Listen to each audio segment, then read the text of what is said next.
Hi friends, welcome back to study classes. तो measures of dispersion एक important topic है आपके स्टैटिस्टिक्स का।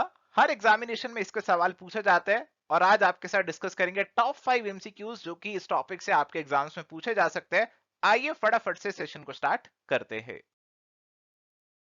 तो सेशन को स्टार्ट करने से पहले ब्रीफली आपको हमारे कोर्सेज के बारे में भी बता देता हूं। तो अगर आप प्रिपरेशन कर रहे हैं यूजीसी नेट कॉमर्स मैनेजमेंट की या फिर स्टेट असिस्टेंट प्रोफेसर या पीजीटी कॉमर्स की, तो एवर स्टडी क्लासेस के पास आपके लिए डिटेल्ड कॉम्प्रिहेंसिव कोर्सेज है और प्रैक्टिस के लिए टेस्ट सीरीज और क्वेश्चन बैंक भी अवेलेबल है। डिटेल्स आप चेकआउट कर सकते हैं हमारी वेबसाइट या फिर हमारी ऐप पे। चलिए जी, तो सवाल नंबर पहला हमारे पास है, which of the following statements is are true about dispersion. तो डिस्पर्शन के बारे में कौन सी स्टेटमेंट्स यहां पे बिल्कुल सही दी गई हैं। Dispersion of values is indicated by the extent to which these values tend to spread over an interval rather than cluster closely around an average. A small dispersion among values in the dataset indicates that data are closely clustered around the mean. A large dispersion among values in the dataset indicates the mean is not reliable, that is, it is not representative of the data. आपको बताना है कौन सी statements यहां पे सही हैं।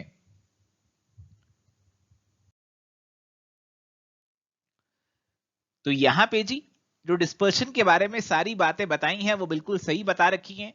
Dispersion of values जो है it is indicated by the extent कि आपकी जो वैल्यूज हैं वो एवरेज के अराउंड क्लस्टर्ड हैं, उसके पास पास है या फिर उससे दूर फैली हुई हैं। तो अगर आपके पास दो डाटा सेट्स हैं, कौन से दो डाटा सेट्स हैं, एक है 8, 9, 10, 11, 12 और दूसरा हम लेते हैं 0, 5, 10, 15, 20। इन दोनों का आप मीन निकालोगे ना, फटाफट से मीन निकालो वीडियो पॉज करके। सर इन दोनों का मीन हमने निकाला तो इन दोनों का मीन तो 10 ही निकल कर आया, बट पहले वाले डाटा सेट के अंदर हमारी वैल्यूज कितनी पास पास है मीन से और दूसरे में कितनी दूर दूर है मीन से। तो दूसरे में डिस्पर्शन हमारा जो है वो ज्यादा होगा, आपकी वैल्यूज दूर दूर फैली हैं हमारी एवरेज से। तो यही चीज हमें डिस्पर्शन बताता है। अगर आपका डिस्पर्शन की वैल्यू छोटी है तो इसका मतलब है कि आपकी वैल्यूज जो है वो मीन के पास पास हैं। अगर वैल्यू ज्यादा है तो इसका मतलब है कि मीन एक रिलायबल मेजर नहीं है आपके पूरे डाटा का, क्योंकि मीन से बहुत दूर दूर हैं आपकी बाकी वैल्यूज। तो इसीलिए आंसर बनेगा option D, all are true.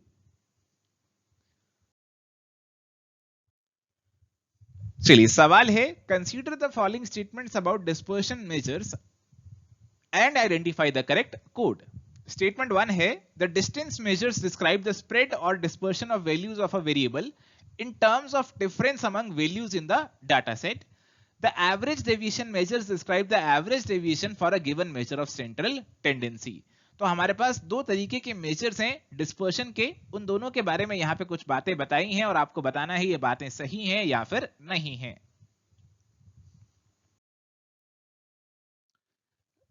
तो माय डियर फ्रेंड्स, यहां पे अगर बात करें हमारे मेजर्स ऑफ डिस्पर्शन की, तो उसके अंदर हमारे पास एल्जेब्रिक और ग्राफिक दो मेजर्स ऑफ डिस्पर्शन आते हैं। ग्राफिक हमारे लिए खैर कोई ज्यादा रिलेवेंट नहीं है, हमें एल्जेब्रिक मेजर्स की बात करनी है। उसमें एब्सोल्यूट और रिलेटिव दो तरीके के मेजर्स आते हैं, ऐसा आप ऑलरेडी जानते हैं।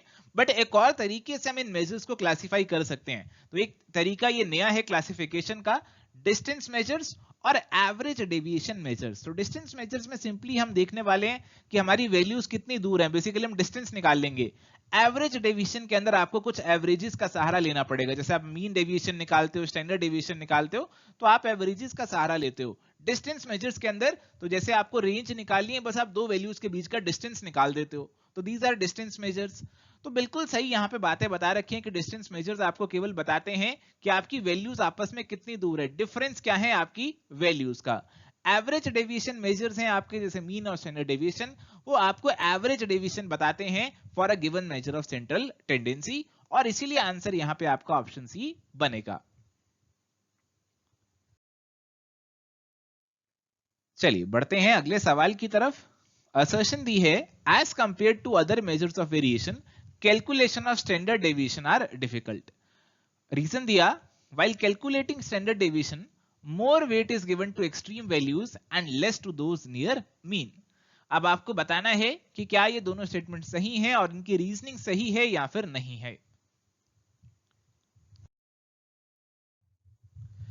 तो जी यहां पे आपकी जो असर्शन और रीजन की स्टेटमेंट्स है ना, वो बिल्कुल सही दी गई हैं, बट रीजनिंग जो है वो कोई मेल नहीं खा रही।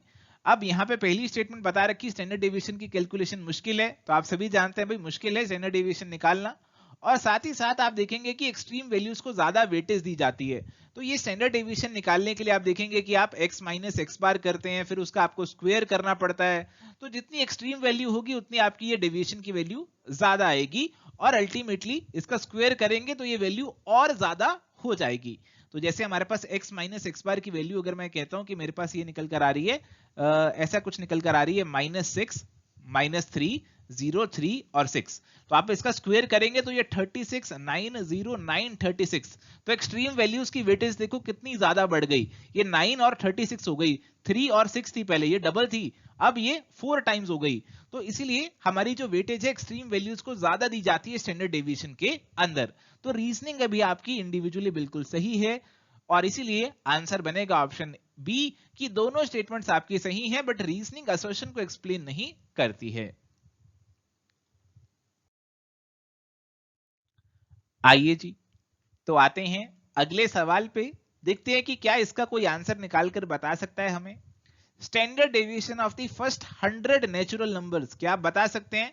सर हम नंबर्स नोट डाउन करने शुरू करें 1 2 3 4 5 कहां 100 तक लिख के फिर उसको निकाल कर आपको कल आंसर बताएंगे, तो क्या ऐसा करना संभव है एग्जाम में? फिर तो एक सवाल भी पूरा नहीं होगा। तो स्टैंडर्ड डेविएशन अगर हमें कहा जाए फर्स्ट 100 नेचुरल नंबर्स की निकाल कर बताओ, तो उसका एक शॉर्टकट तरीका हमारे पास अवेलेबल है। तो आइए जानते हैं क्या है वो शॉर्टकट तरीका।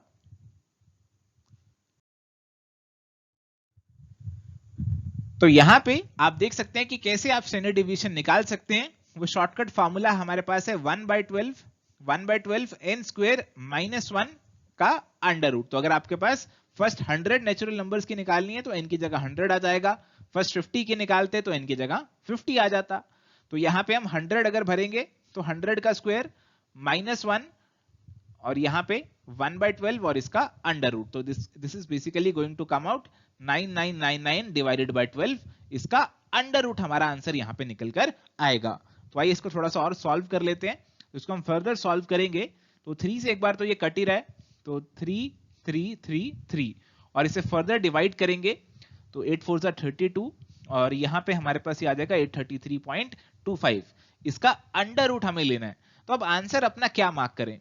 तो देखो जी यहाँ पे 18 जो है, 18 का स्क्वायर होता है कितना होता है, इतना तो पता होना चाहिए ना, 324 होता है। 24 का 576 होता है। 29 का मालूम नहीं है तो भी कोई दिक्कत नहीं है, 35 का आपको मालूम होना चाहिए। देखो जहां पे भी 5 आ जाए ना एंड में, उसका स्क्वायर आपको आसानी से निकालना आना चाहिए। तो इसे 35 का निकालना है ना, तो क्या है शॉर्टकट तरीका है, 5 5 25 लिख दो। एक तो 25 तो लिखना ही लिखना है, और साथ में जो टर्म्स है ना उसमें एक बढ़ा के मल्टीप्लाई कर दो। जैसे यहाँ पे 3 लिखा हुआ ना, इस 3 को हम कर देंगे 4, करेंगे 4 इंटू 3 यानी कि 12, तो ये निकल कर आएगा 1225। तो हमारा ये 833 निकल कर आ रहा है। तो 833 जो है वो यहाँ पे ही हमारा कहीं ना कहीं इन दोनों के बीच में ही लाई करेगा, और आप आंसर अपना ऑप्शन सी लगा सकते हैं। 29 का स्क्वायर आप निकाल कर देखना चाहें तो वो भी आप निकाल सकते हैं, तकरीबन तकरीबन इतना ही आपका निकल कर आएगा। तो एक शॉर्टकट तरीका और कैसे आपको फटाफट से अपने आंसर्स निकालने वो हमने यहां पे सीखा।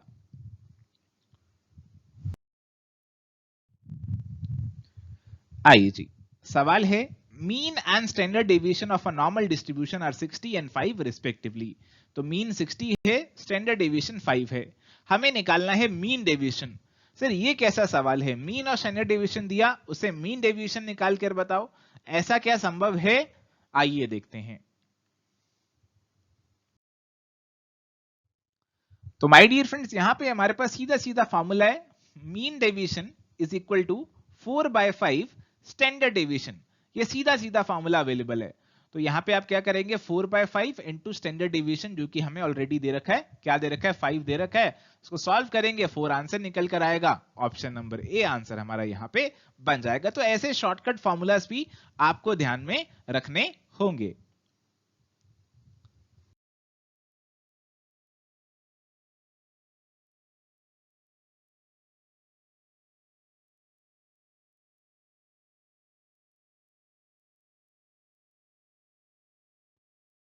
सो माय डियर फ्रेंड्स, ये था हमारा डिस्कशन। यहाँ पे आपके लिए होमवर्क का सवाल है, इसका आंसर आपको देना है इस वीडियो पे कमेंट करके। हमें इंतजार रहेगा आपके आंसर्स का।